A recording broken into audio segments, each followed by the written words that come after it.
Match জিতলে নিশ্চিত play of আর হারলে নিশ্চিত বিদায়, তাই আরও একবার জয়ের জন্যই আগামীকাল মাঠে নামবে মিরাজ, নাইম, আফিফরা।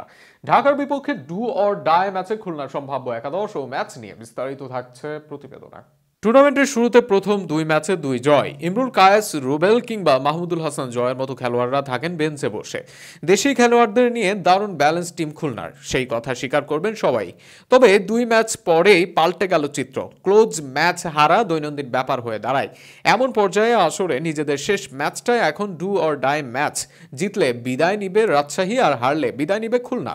এমন সমীকরণের সামনে দাঁড়িয়ে আগামীকাল ঢাকা ক্যাপিটালসের মুখোমুখি হবে মিরাজের খুলনা টাইগার্স। আগের ম্যাচের মতোই শক্তিশালী হবে তাদের একাদশ।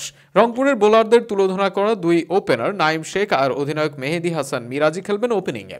গত ম্যাচে দারুণ শুরু এনে দেন মিরাজ, আর নাইম শেখ খেলেন 62 বলে 111 রানের বিধ্বংসী ইনিংস।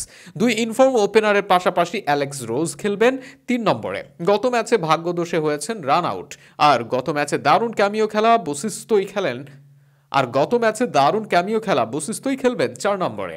অস্ট্রেলিয়ান এই ব্যাটারের পর মাঠে নামবেন আফিফ হোসেন, আর শেষ দিকে ফিনিশিংয়ের দায়িত্বে থাকবেন চলতি বিপিএল এর সেরা ফিনিশার উইকেট রক্ষক ব্যাটার মাহিদুল ইসলাম অঙ্কন। এদিকে দলটির বোলিং ইউনিটের সবচেয়ে ভালো দুই পেসার হাসান মাহমুদ ও আবু হায়দার রনি। তবে গত ম্যাচে রনি ছিলেন বেশ খরুচে, তাই তার জায়গায় রুবেলকে সুযোগ দেওয়া মন্দ নয়, কিন্তু গুরুত্বপূর্ণ ম্যাচে উইনিং কম্বিনেশন ধরে রেখে রনির একাদশে থাকাটাই স্বাভাবিক। এছাড়াও দলটিতে পেসার হাসান মাহমুদের পাশাপাশি গত ম্যাচের সুযোগ পেয়ে দারুণ করেছেন মুশফিক হাসান।